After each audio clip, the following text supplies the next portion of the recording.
101.8 Authentic Radio, where gospel music lives. I'm gonna throw my hands up in the air, yeah. It's a spiritual thing. Where gospel music lives. Bimwe muri ibyo bintu rero twifuza kubabwira bishobora kugira icyo bihindura ku buzima bwawe. Abahanga batugira inama yo kubijyanye no gukoresha neza igihe cyawe igihe uri kuri interineti tuzi yuko mu gihe umuntu ayifite ashobora kuganira n'inshuti ze, ashobora kuvugana n'abandi, kwandikirana nabo aciye kuri social media zitandukanye, ariko noneho banatugira inama batubwira ngo ntago interineti tubona ya buri munsi ikwiye kurangirira mu kuganira, mu kwandikirana no kuvugana n'inshuti zacu gusa, ahubwo batwibutsa yuko umuntu afite interineti ashobora kwiga ibintu byinshi kandi bishobora kugira icyo bihindura ku buzima bwe. Hari amasomo agiye atandukanye ushobora gukurikira ubaye ufite interineti, ukajya ku ma social media atandukanye, hanyuma ukaba wakwiga ibintu byinshi bigiye bitandukanye, harimo nko gukora design, harimo guteka ibintu bitandukanye, harimo byinshi bishobora kukungura ubumenyi. Ubwo bumenyi ukaba wabwifashisha mu buzima bwawe bwa buri munsi. Ibyo bikaba byagufasha rero kubaho ubuzima bwiza ubikesheje interineti, bikaruta kuba wafata interineti yawe umwanya wose ukawumara wandikirana n'inshuti, uganira nazo. Nabyo ni byiza kandi birakwiye, ariko noneho ukwiye kumenya igihe ufata ukoresha interineti, nanone ukongeramo ikindi gihe cyo kuba iyo interineti wayibyaza umusaruro mu bijyanye no kwiga ibintu bishyashya ku buzima bwawe.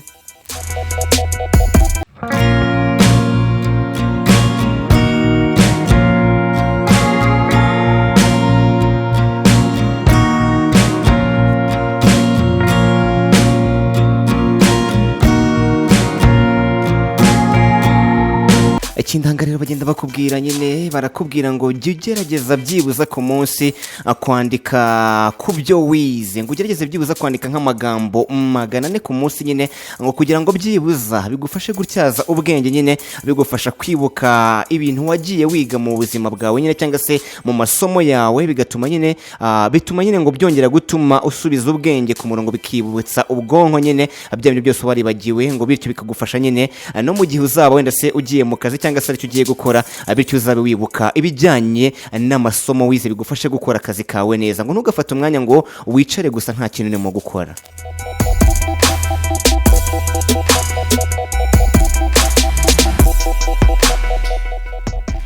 Ikindi kandi batugira inama yo gukora urutonde rw'ibyo twagezeho. Ni ukuvuga mu buzima bwawe hari ibintu wabashije kugeraho, twafata nk'intsinzi ku buzima bwawe. Rero batugira inama yo gukora urutonde rw'ibyo bintu twabashije kugeraho. Uru rutonde rucyo rwagufasha buri gihe uko urukubiseho ijisho cyangwa urutekerejeho, wongera kugira icyizere cy'uko hari ibindi bintu ushobora gukora kandi ukabigeraho, kuko n'ibindi ufite aho wanditse nyine wabashije kubigeraho. Rero ngo ibi ngibi bikongeramo imbaraga, bigatuma ugira courage mu byo ukora, ukongera kwizera yuko hari ibindi bintu ushobora gukora kandi ukabigeraho. Rero ngo ni ingenzi guhora wandika ibintu wabashije kugeraho, kuko bikongeramo imbaraga igihe gucika intege. Turabizi muri ubu buzima birashoboka yuko hari ikintu wakwifuza kugeraho ariko ugahura n'inzitizi, ugahura n'imbogamizi bikanga, ariko nuramuka ufite rwa rutonde uzakomeza kugira ishyaka, uvuga uti reka niba mbikore kugira ngo urutonde rw'ibyo nagezeho rukomeze kwiyongera, kandi ukomeze kugira icyizere, uvuga uti icyatumye nshobora gukora ibi ngibi cyatuma nshobora gukora n'ibindi, kandi ndashoboye koko mfite imbaraga kuko hari ibintu nagezeho. Rero uru rutonde ni ingenzi rwo gukora urutonde rw'ibyo wabashije kugeraho mu buzima bwawe.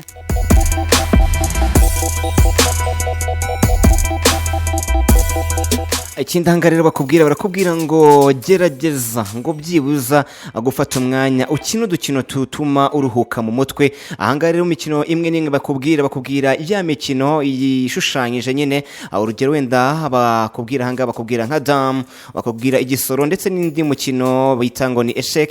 Imikino rero ngo ni imikino ishobora kuba yagufasha nyine gukina nyine ukanaruhuka mu mutwe nyine, bityo bikafasha ubwonko kongera gutekereza neza, bigatuma buruhuka, bigatuma ejo cyangwa ejo bundi usubira kuba wagira icyo ukora nyine ubwonko buruhi ku murongo neza.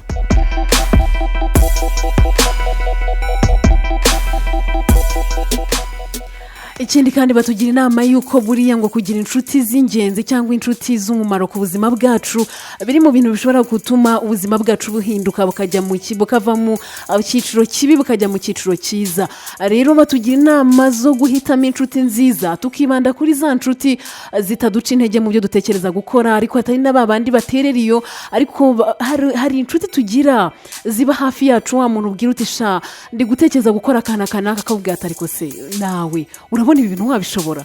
Aba bantu rero ngo ntabwo ari inshuti nziza zatuma tugira aho tugera, ahubwo ngo dukwiye ba bantu badutera imbaraga bakakubwira bati kuhaje komeza uzabigeraho, bati kosora akangaka ariko ubundi rwose ukomeze uzabigeraho. Ubundi kandi bakatugira inama yo gushaka inshuti z'abahanga tugakunda kubana nabo, kuko ngo iyo utindanye n'umuhanga umukuraho iby'ubwenge kandi byakugirira umumaro.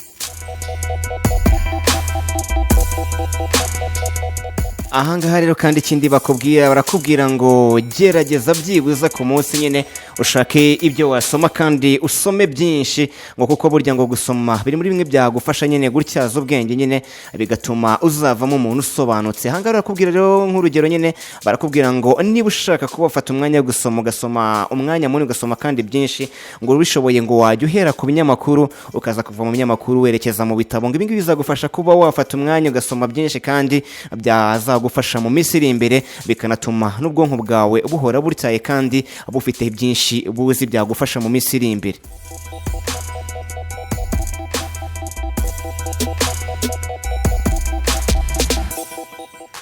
Ikindi kandi batubwira yuko ngo ari byiza gusangiza ubuzima bwacu abandi bantu. Rero buriya ngo ubuzima tubamo buduha amasomo agiye atandukanye, iryo somo wigiye mu buzima bwawe ritandukanye n'iryo undi yize. Rero ngo ushobora gufata rya somo wize ukarisangiza abandi, ariko ngo iyo uramutse uribasangije ukumva ari ibintu basobanurira mu buryo batumva neza, ukabona ibyo babwira ntabwo babyumva, ngo biba bisa naho ririya somo ubuzima bwakwigishije utarabashije kuryiga neza.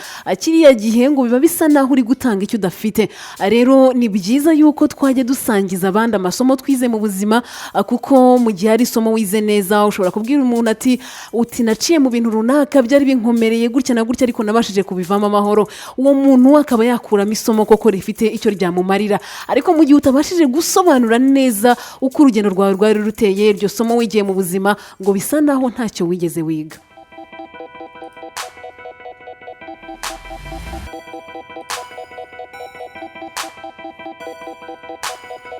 ahangaha rero ikindi kintu barakubwira ngo gerageza gukora ibintu bishya utaruzi. ngo buranga kenshi na kenshi uko ugenda ugerageza amahirwe yawe kugira ikintu wakora, ngo nibyo bituma ugenda wagura ubwenge bwawe kandi bikaba byazatuma ejo uvumbura ikindi kintu kitigeze kivumburwa n'undi muntu ugasanga kikugiriye umumaro. ahangaha batanga urugero rw'umugabo bita Steve Jobs. uyu nguyu rero niwe washinze sosiyete muzi cyane nka Apple. uyu mugabo rero ngo akirangiza kwiga ishuri ngo yageze gutya nyine ajya gutangira guhanga udushya nyine, agira gutya aza gukora iki ngiki rero cyiswe Apple. rero aza kuba rero bigenda bimugeza aho ubu munsi wa none ni umwe mu bantu navuga ngo bafite izina rikomeye, ni umwe mu bantu bafite bazwi cyane ku isi nyine. ngira ngo uzi iPad agiye atandukanye, uzi computer agiye atandukanye ya Apple. ni umugabo navuga ngo rero ufite ubwenge buhambaye nyine, ariko ngo ibi byose byaje nyuma yuko ashoje ishuri nyine yafashe umwanya wo kwicara nyine atekereza ikindi kintu yakora bijyanye n'ubumenyi buke yarazi muri we,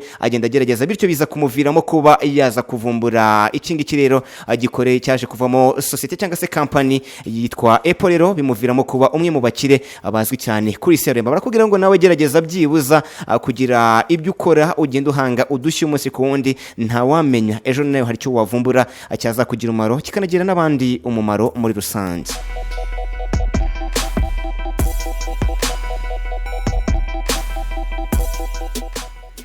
Ikindi batugiraho inama hano kirasa n'icyo twigeze kugarukaho, wagira ngo twari twabimenye yuko biza kuzamo. baratugira inama ngo yo kugerageza kwiga ururimi rushya. urabizi ko twabivuzeho.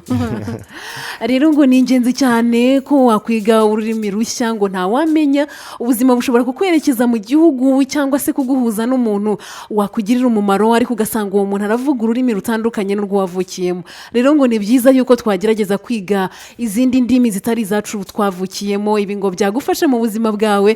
rero kandi barakatana tugira inama yo kuba twakoresha imbuga nkoranyambaga zitandukanye zishobora kuba zitanga aya masomo yo kwiga kwiga indimi zitandukanye.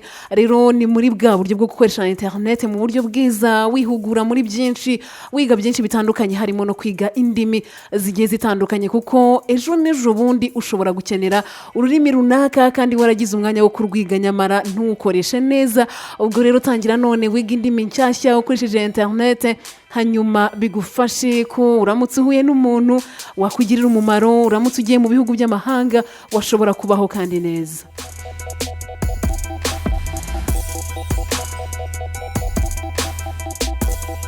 Ikindi rero bakubwira ari nacyo cyanyuma mu bintu 10 twateguye kukubwira byaguhindura umuntu udasanzwe. Navuga ngo rero icyanyuma rero hangaha ni gufata umwanya wo gutuza muri wowe. Iyo ufashe umwanya ugatuza muri wowe, ugatekereza ndetse n'ibyo ubamo umunsi ku wundi, biri bimwe bishobora kugucarenginga nyine, bigatuma ugenda wagura ibitekerezo kandi bikanafasha n'ubwonko kuruka nyine no gutekereza ibindi bishya nyine wakora ejo, bikakuviramo kuba hari ahandi hantu wava ndetse n'ahandi hantu wagera. Ubwo rero nawe mu munsi wawe ugerageza byibuze ugira igihe cyo gufata umwanya wo gutuza ndetse no gutekereza kuri wowe ndetse naho uva naho ugana.